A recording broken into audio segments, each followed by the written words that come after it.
In January 2026, Tanise Chung-Hoon was named as the new Vice President of Advancement for BYU Pathway Worldwide after having served as the Managing Director of Philanthropies for the Church of Jesus Christ of Latter-day Saints since 2013.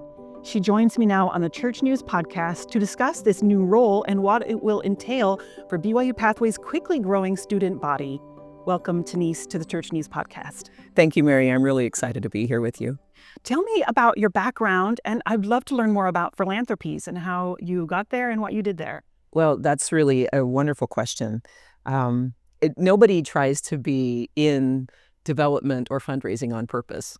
Maybe they do. Maybe the new generation is going there. But when I was coming up, it wasn't something that I was thinking, oh, I think that's what I will do. But my privilege has been to be able to be engaged in a space where I get to see people at their very best. The blessing of having someone who has felt and been inspired in their heart to want to share what the Lord has blessed them with. And the role of Philanthropies is to be able to help people do that in a simple, easy, and joyful way. Our goal is to help them live into the two great commandments, love God and love their neighbor, and to have it be an inspired giving experience. And so we get to present First Presidency approved priorities that they get to consider and think about.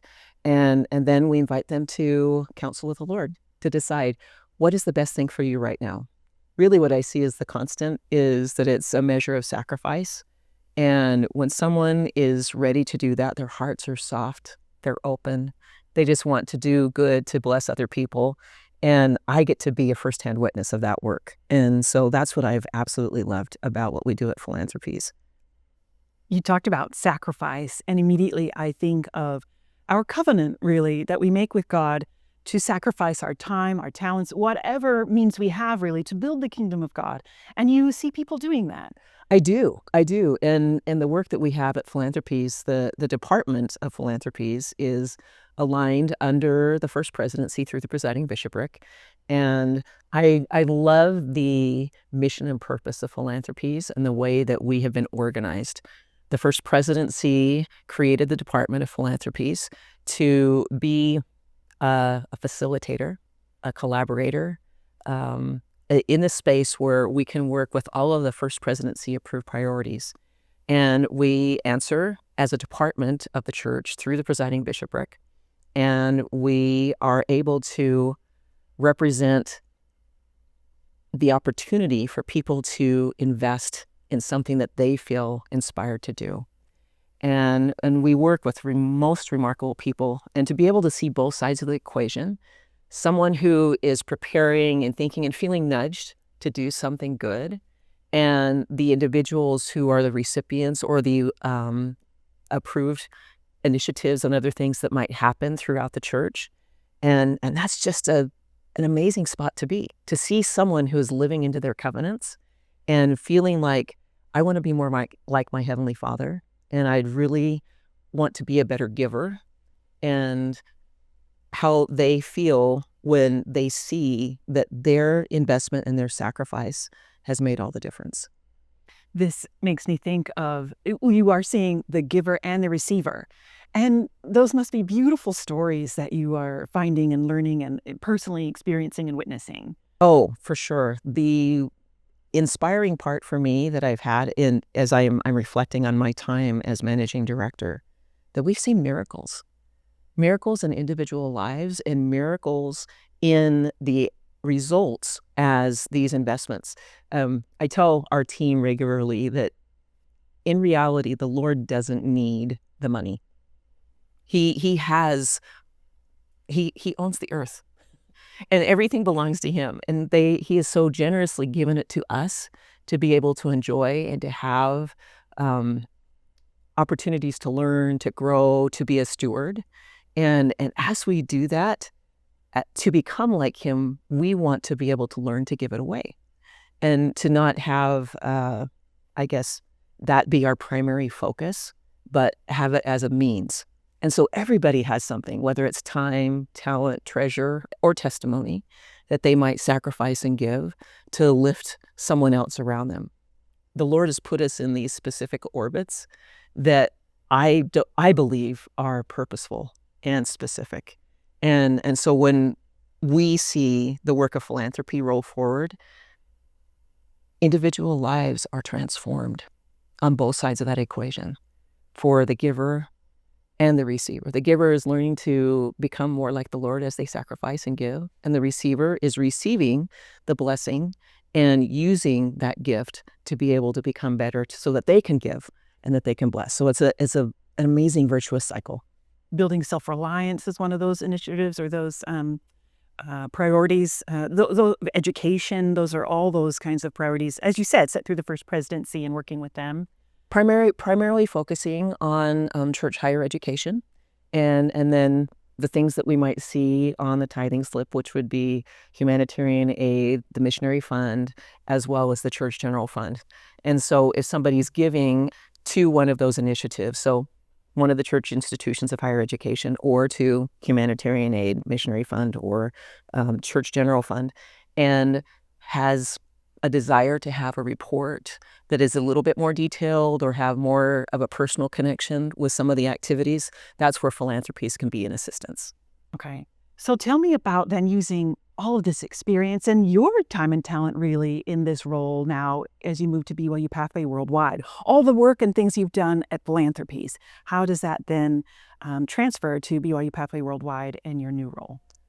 That I've been reflecting on that and thinking, how has the Lord prepared me to continue to make a contribution?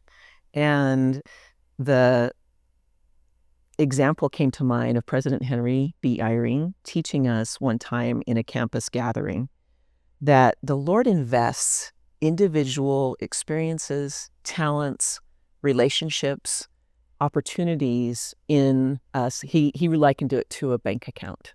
And he said, and we get to nurture and steward that bank account, and that at some point, or at many points throughout our lives, that the Lord will invite us to utilize those resources in a way that helps in building the kingdom. And so the investments that I've been privileged to be able to receive at Philanthropies, it feels like it's just priceless, because it's people. It's relationships. It's the opportunities to see, as I said, people living into their character and their covenants, and knowing that they just want to do good and they want to help. The way that I see that opportunity continuing at BYU Pathway Worldwide is having people understand that the relational storehouse that the Lord has created is an opportunity for us to raise our hand to say, how can I help? And not just financially, which certainly all of those things are very welcome, but to use their time and their talent and their influence to help spread the cause of the kingdom. In our team, we call it One Work.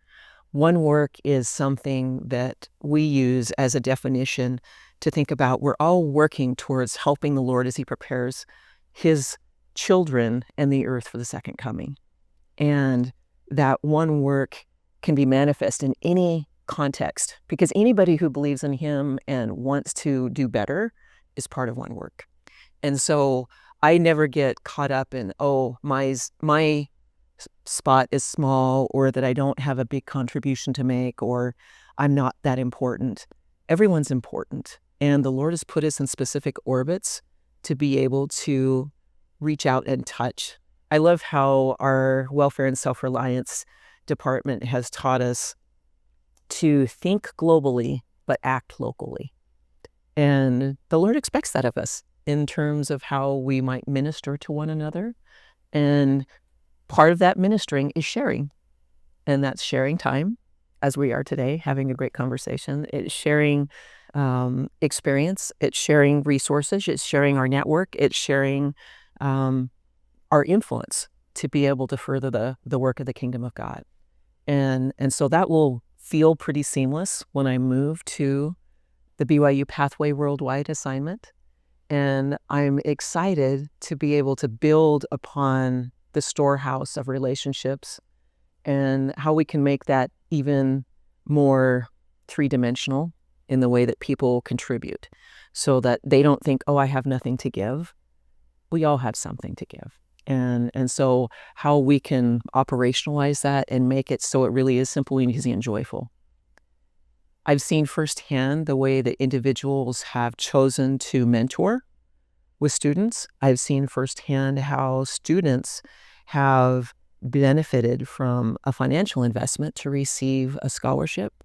I personally had a scholarship when I was in my undergraduate experience, and it made all the difference to me and to my family. And I know that we see that to scale for students worldwide. So that's something that I think that at BYU Pathway, that we will be able to invite people to engage as missionaries, to engage as mentors, to engage as contributors financially, to engage as an employer, someone who has need to be able to utilize talents from different parts of the world, that they can help us know what that need is so that we can make those connections. And that's what we've done in philanthropy. So connecting the dots so that everybody thrives and that all boats rise. All boats rise. I love that. And I think, too, it sounds like you're looking forward in this new role really to also meeting the people, like you talked about in Philanthropies, meeting and hearing those stories from the givers, from the receivers, those beautiful and kind of faith-promoting stories, too. It's something that you can't forget because it puts a face on the philanthropy and a face on the contribution. In our role at Philanthropies, we have so many opportunities to be a witness, that we get to be in the room when something historic, amazing, and miraculous happens. Multiple times we travel to the different campuses and we're there for different activities. I'm just thinking of my friend. Her name is Enk Ma Jemo, and she is a student at Brigham Young University, Hawaii. And she is from Mongolia. She goes by Emma. And we connected because she had been a basketball player. And that's something in my life and my past that I enjoyed too. But she was telling me how her family had not been a member of the church, and that she had been exposed as a teenager and learned about the gospel and joined the church. And then she was recruited to play basketball in Japan. And she went to Japan, and she had the moment where she was having to decide what her next step was, and felt prompted that she needed to serve a mission. So she was called to serve a mission in Japan. She served in the Tokyo mission. And following her mission, she wanted to improve her English language. And so she took English Connect, which is the English language portion of the BYU Pathway Worldwide curriculum. And she improved her English, and she felt strongly that she needed to go on for further education. And she had the opportunity to attend Brigham Young University, Hawaii. And she had other chances too, because she's, well-spoken, very well-educated in her global experience. But she decided that she was going to BYU, Hawaii. And while she was there, she met her husband. She served at the Polynesian Cultural Center. And she was recently married, and they're preparing to go on to graduate work in New Zealand because that's where her husband is from.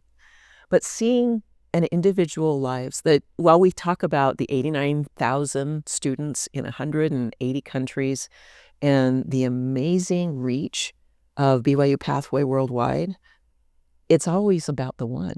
And that's the thing that I love in the work that we've had at Philanthropies and the work that I've seen happen at BYU Pathway, where the Lord cares so much about each of his children that he wants to give every one of them every opportunity. I love that, thinking about the one. Thank you. Yeah. Well, one of the things that I've been reflecting on, you'd asked me about the transition. I've worked with Philanthropies prior to being a managing director, and the witness of prophecy coming to pass. I remember when Elder David A. Bednar was called to serve in the Quorum of the 12, and President Kimby Clark was called from Harvard Business School as the dean to be the president at BYU Idaho in Rexburg, Idaho. And we were all agog. We thought he was amazing, and it was miraculous that somebody of such amazing talent would come and it was Harvard, for goodness sake, that it's like kind of one of the top tier, and even in philanthropy. I mean, they do amazing things throughout the world. And so we were excited to learn from him. And one of the first initiatives that he felt was, he called it the Global Education Initiative. And he was feeling strong impressions related to how they were going to take the experience at BYU, Idaho, to a broader audience, global. And he shared a quote, and I'd like to read it because it's so it was so inspiring to me. And this is in 2005 when he arrived, and pre really big internet global things, but he was prophetic in many, many ways, and the Lord had prepared him specifically for this. And he said this quote. He said, "I see little girls and boys sitting in primary classes in this country, and indeed all over the world." He said, "These children will make and keep sacred covenants with the Lord, and I believe the Lord desires to bless them, and like the army of Helaman, raise them up as a righteous generation of disciple leaders all across the earth. Most of these young people will never come to BYU, Idaho, but they will be blessed by what we learn here about learning by faith and delivering a high-quality education at a relatively low cost." That was the first introduction to what we saw, that the future would be BYU Pathway Worldwide. He was still the president when they started to launch the initiative that became known as BYU Pathway Worldwide. They started in 3 locations, in Manhattan, New York, in Mesa, Arizona, and in Nampa, Idaho. So 3 different totally parts of the United States. And it just started to grow from there. And that's what I've been reflecting on, is that I have seen prophecy fulfilled. I'm seeing prophecy fulfilled, because that it went from those small gatherings that they had at those 3 sites to a global landscape, and something that has nearing 100,000 students. I feel like there are going to be hundreds of thousands of students, if not millions, in a short period of time, because in the 15 years that we've witnessed since Elder Clark was launching officially BYU Pathway Worldwide with the team, which included now Elder Clark G. Gilbert, who was the first official president of BYU Pathway Worldwide after being the president at BYU, Idaho, and moving on to become the commissioner of church education. The way that all of those pieces are coming together, that is inspiring to me and astonishing, because it's happened so quickly, and that we've seen it and we've been a part of it. And so all of those ones that are being blessed throughout the world, and those little children that he saw in 2005 that he talked about, are now students in college. And they could be involved at BYU Pathway Worldwide, but they could also be somewhere else in the church educational system, or just somewhere else in the world, gaining that education that he saw that the Lord wanted to bless them with. Yeah, that is beautiful. And I love, you said the number, but we should say as of this recording, right? Yes, We're at because it could, we're going to pass 100,000, I'm sure, probably in 2026. Yes, yes. And it's in 180 countries right now, and that number may grow as well. I recently learned more about the United States and Canada, the students that are here as well. Here in North America, there are a little over 22,000 students. I know a lot of people think when it's BYU Pathway Worldwide that it's just, outside of North America. But we've joked that it's on every continent but one.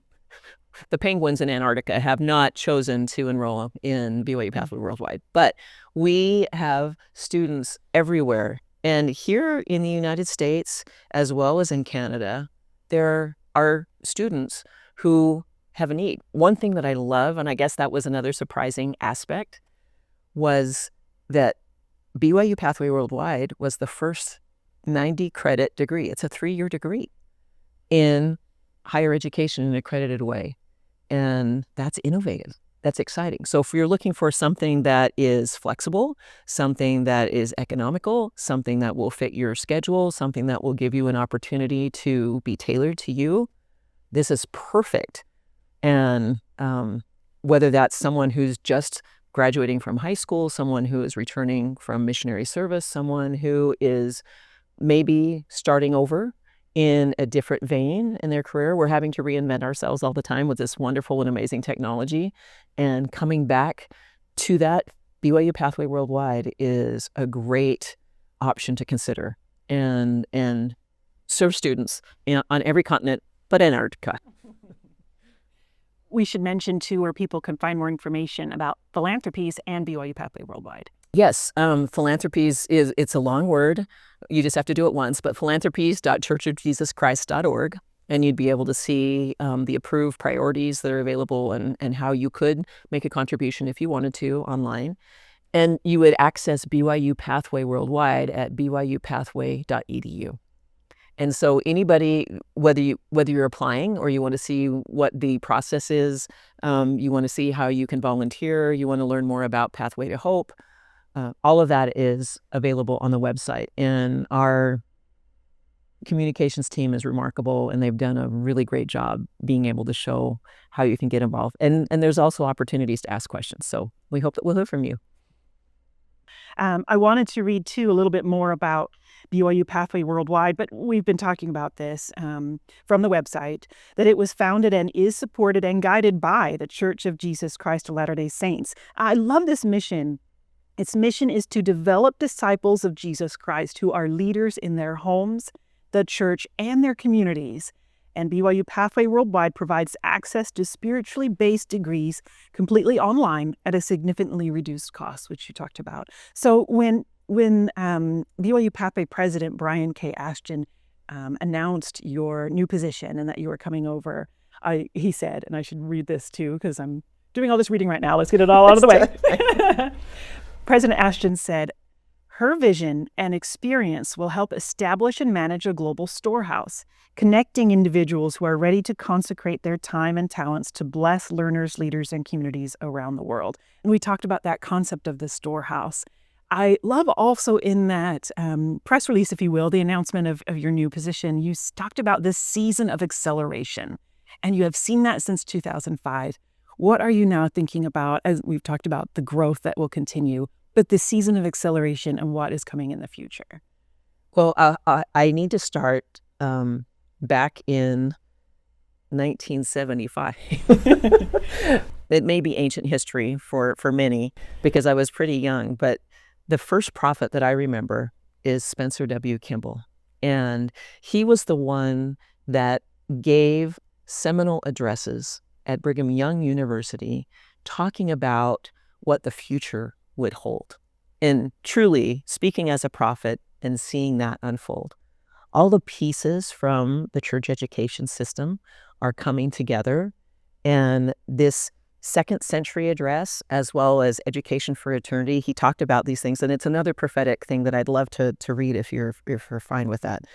President Spencer W. Kimball shares in the second century address. This was from the 10th of October in 1975. He says, "My task is to talk about BYU's second century." He said, "Though my comments will focus on Brigham Young University, it's obvious to all of us here that the university is in many ways the center of the church educational system." He goes on to say, "The centrality of this university to the entire system is a very real fact of life. What I say to you, therefore, must take note of things beyond the borders of this campus, but not beyond its influence." I think we're just discovering what the Lord has in mind for what BYU means, what church education means. And we're seeing it, we're living it, and we're feeling it. So talking about the growth and the future, the Lord always has much bigger ideas than we do. And we come to comprehend and learn about that as time goes on. And I think that's what gives me the excitement about coming to this space right now and thinking about that season of acceleration, because we have been living it and knowing that it's getting faster and faster. I remember President Russell M. Nelson's quote about the things that we haven't seen yet, that the Lord has more in mind. Fasten your seatbelts, take your vitamin pills, that all of those amazing things are things that we get to participate in. And it's not restricted to our little part of the world. When I was reflecting on some of the questions that you'd shared, one of the ideas that came to my mind was the sense that The Lord loves us so much that he prepares us in his own unique ways. And I know that the COVID experience was really challenging for so many of us throughout the world. But the outcome that I've seen since that time in 2020 to 2022, we learned how to be part of a global family. We learned how to utilize technology in a more organic, everyone, those who were very mature to those who were very young, that each one of us realized that I am a brother or sister. I'm as close to someone as my internet, my network connection, my phone, and that almost instantaneously that we can be talking, and that I feel much more comfortable and confident in that platform and environment.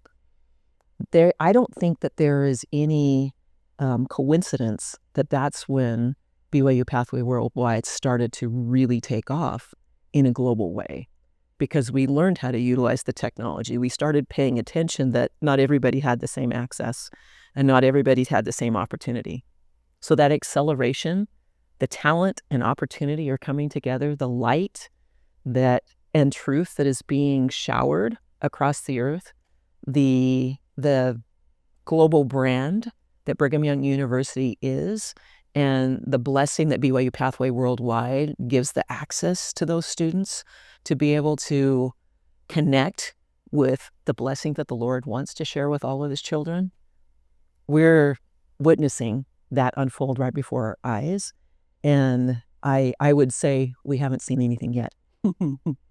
And I was just thinking to add, too, that BYU Pathway Worldwide students are, like we said, in 180 countries, but it's for anyone. Anyone can use and learn from these classes, and it's not just members of the church. The Lord wants to bless all of his children. He does. And there's no restriction for someone who is not a member of our faith to participate in these activities. Anybody who's involved in it will learn what a BYU Pathway Worldwide education includes, which includes learning by study and by faith, and having the opportunity to be in an institute course so that they can understand why we feel it's so important that everybody learn and grow, because we believe that we take all that we understand and learn in this life with us as we move forward. And so we want to learn as much as we can. I think that President Nelson was the one who said that education is a religious responsibility. And that's really true. And so finding opportunities to share that. One great example of a student connecting that small world concept was Faith Kasachi from Kampala, Uganda, who was invited to give the opening prayer prior to a BYU football game in LaBelle Edwards Stadium. Now, it was digital because she lives in Uganda, but she was in real time giving the prayer, and it just showed how BYU and its global brand and BYU Pathway Worldwide feeling that connection, because they love all of their brothers who are representing in the blue and white as they go out and perform. And it was amazing to be able to see her share her testimony and to minister to nearly 70,000 people in LaBelle Edwards Stadium. And so we were able to see that small world one-to-one concept that we've been talking about. And I think the one-to-one concept is truly the concept of Zion. I love that BYU Pathway is Zion in action, that we're taking the blessings and the opportunities to those who have the same capability but don't have the same opportunity. And the Lord is finding a way to bridge that gap and to make it more accessible to more of his children. Because when we think about the millennium and we think about Zion, we will have no poor among us. And that's no poor in opportunity, no poor in spirit, no poor in education, no poor in growth. And BYU Pathway Worldwide is a practical example of Zion in action. Yes. And I love that you brought up the opening prayer at LaBelle Edwards Stadium. Those those relationships that have been built between BYU Pathway Worldwide students and the BYU football team have been a beautiful thing to see. There's so much there that we can learn from in terms of connecting and building a Zion people. I also think too, now I was going to use the word challenges, but I think maybe we could change that to opportunities. What kind of challenges or opportunities do you see in helping in your work, in advancement, in connecting and finding donors and those kinds of things?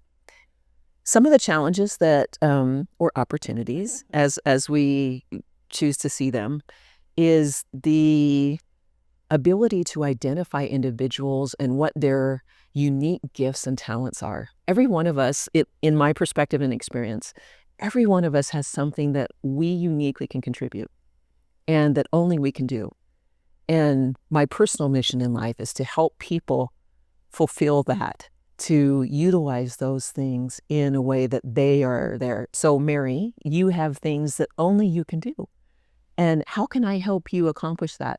So having you share with me how you see yourself, or as we build a relationship that I can learn those things, and having an understanding of what's available in the one work effort that we're involved in, and saying, Mary, I would love to have you help us in this specific opportunity. Would you consider that?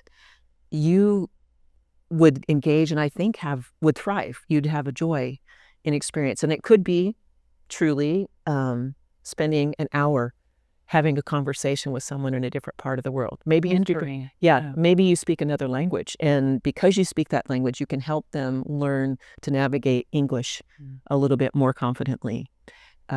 Perhaps you have an expertise. I met a friend from the central part of the state of Utah here in the United States, and she is an expert in accounting. She does QuickBooks better than almost anyone. And she wanted to be able to utilize that talent. And she started mentoring with BYU Pathway Worldwide students. And they gained confidence by asking her questions. And she gained confidence in being able to share her unique gift. Another story I'll share that's kind of in that same vein. The advancement vice president, Matt Eyring, right now, who's moving to a new vice president's role as career development vice president, happened to live next to a former Brigham Young University professor in accounting. And they were good friends and neighbors, and his name is Norm Nemro, who's amazing. And Norm said to Matt, he said, I'm just an accounting teacher. I don't have anything special that I can do. And he says, I know there's something the Lord has that only you can do, Norm. Well, one of the really amazing things is that in the BYU Marriott School, they had recorded many of Norm's teaching sessions where he was teaching Introduction to Accounting. And Norm has a real gift for being able to share that capability and teach students. And the curriculum at BYU Pathway Worldwide includes Introduction to Accounting courses. And so the ability to scale for Norm's influence, which wasn't just to maybe the 33 to 36,000 students that might be, if every student at BYU took that, but now access to the 89,000 students, and I dare say that it will grow to the hundreds of thousands and to the millions. And did Norm imagine when he was filming that class, or that teaching about debits and credits and how you do a balance sheet, that would possibly bless someone who might live on the other side of the world? He didn't, but that is being utilized now. So in my new role, I will be seeking to build relationships, to gather individuals into this fold and storehouse of understanding so that they can raise their hand and say, I would love to help. I don't know what I have. And we'll say, let's visit, let's talk about it. Let's see how you can be involved. And that's in building relationships and finding ways to document it. Of course, we're going to have to use technology, because we'll need to find ways, one, to gather the information, the next to organize it, and then connect the dots on how we can put them in a professional way to help them to volunteer and use their time effectively in an inspired way. And so we're still working on some of those processes. So those are some of the opportunities that I'd like us to uncover and to operationalize so that we're able to do that in a bigger scale way. Because as we talked about Zion, the Lord is building those talents and those gifts, and we want to connect those.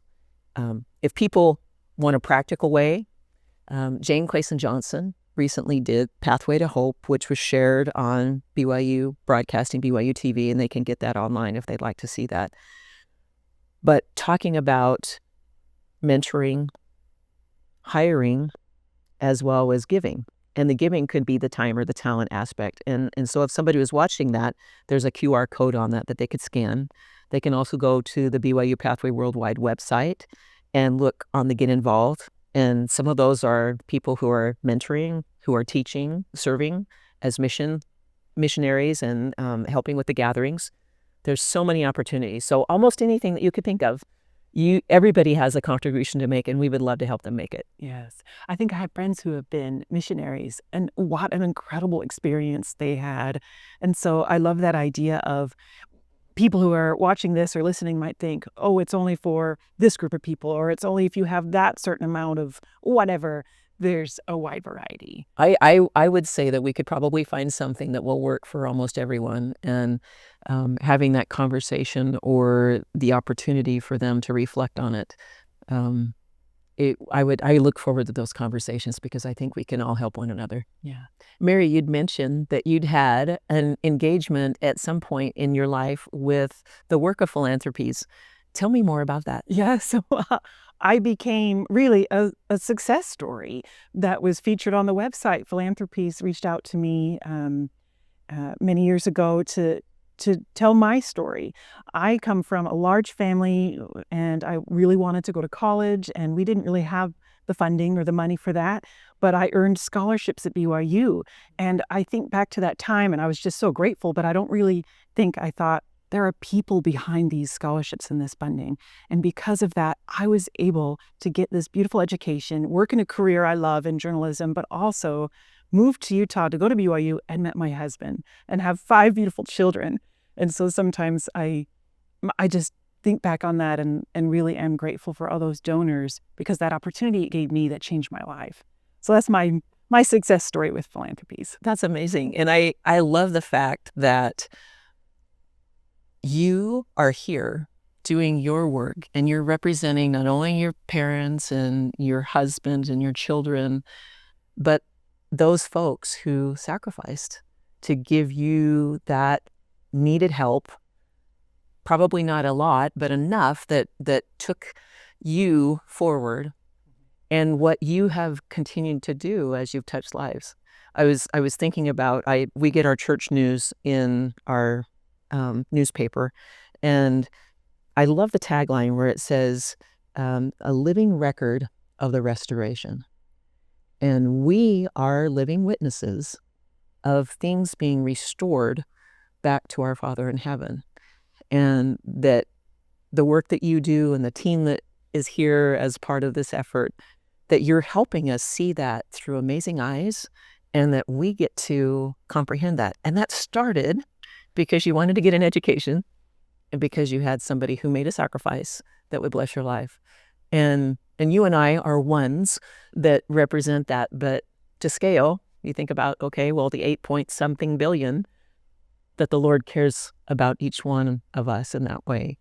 And we're privileged to be able to be put in a space where I'm within the arm's length that I can help someone, and we get to see that. Yeah. And that's awesome. All one work. Yes, it is all one work. Yeah. Has anything surprised you, or anything that you're really looking forward to? I think that it's not too surprising, because I've had some exposure in our work in Philanthropies, but the immediate willingness to consider how their network and their opportunities, even those who are friends who aren't necessarily members of our faith, they can see the opportunity. And I will say this,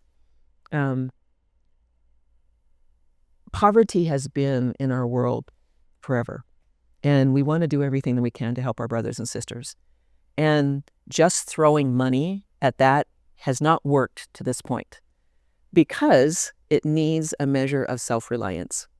People want to have dignity. They want to feel like they can take care of their needs and learn and progress and make a contribution, either as an employee or doing something that they can earn a wage that's fair, that goes both directions. And I think that's the thing that both Matt Eyring and President Ashton and before them, President Clark G. Gilbert, that they started looking at unlocking self-reliant opportunities for students to be able to have work, to have jobs. And they created this amazing system where they have gone throughout the world to find out what does it take for someone to have what we call a church living wage.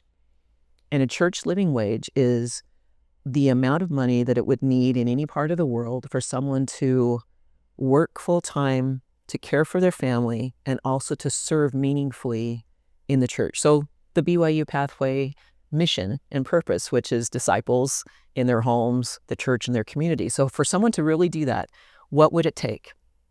And as they identified those, they've also found employers in different parts of the world who are either doing work in their country or are able to have remote work, and connecting those two together so that a student who has the capability but needs the opportunity is able to connect. And it just makes everybody thrive. So they provide the resources and the work so they get a global perspective, but they also have the ability to care for their family and be in their home country. President Ashton talks regularly about the scriptures that say that the Lord will restore the desolate heritages. When you think about something desolate, Mary, what do you think about? It's barren. There's nothing there. It's, that sort of thing where, or left, or no hope really when you hear desolate. Yeah. And BYU Pathway Worldwide brings hope and also restores privilege, opportunity, and ability for someone to have a self-reliant approach to the things that they're doing. And it's all the welfare and self-reliance work and effort by the church throughout the world. That's part of it. So it's one work. It's all working towards preparing the children, the families, the people, so that they can welcome the Savior. And that's helping all of us draw closer to Him and closer to one another. And I see this wonderful tool of BYU Pathway Worldwide that's been inspired. I think President Jeffrey R. Holland he said it's the answer to a 50-year prayer. How do we make this more equitable? How do we have more people have opportunities? How do we have more access? And we're seeing it in action, and I'm just thrilled that I get to be a part of it. So I guess that's surprising to me that I didn't ever imagine that this is where I would be, and what a privilege it is. I love what you were just saying. It really does lead perfectly to our last question on the Church News podcast, which is always a way we give our guests the last word. And we always ask, what do you know now? And so I'd love to know, Tanise, what do you know now about all of our work, each of us individually working in God's kingdom? That's a wonderful invitation. Thank you. I think what I know now, even more than I have, the Lord loves His children. He loves each of us individually and specifically. We have a tailored curriculum that He has given us in our lives, and the invitation is a standing invitation to join Him in the work. And what I know even more is that we are led by prophets, seers, and revelators. We are directed, and the acceleration that we're feeling and experiencing and participating in is exciting. And I want to be part of that because I know that our Savior Jesus Christ is preparing to return, and that our privilege is to find a way that I can become more like Him. And that includes learning all that I can and sharing and sacrificing all that I can and being part of His one work effort throughout the world. And that doesn't exclude anybody. And that's the thing that I love about the work in the Church of Jesus Christ of Latter-day Saints, that we get to be part in a practical way of blessing God's children and inviting them to make a commitment and a covenant. And so I know now that I can be part of that, and that every one of his children can be part of that work. And that's joyful to me. And I can't wait for him to come. And I can't wait to be able to see what the Lord has on the horizon for each one of us.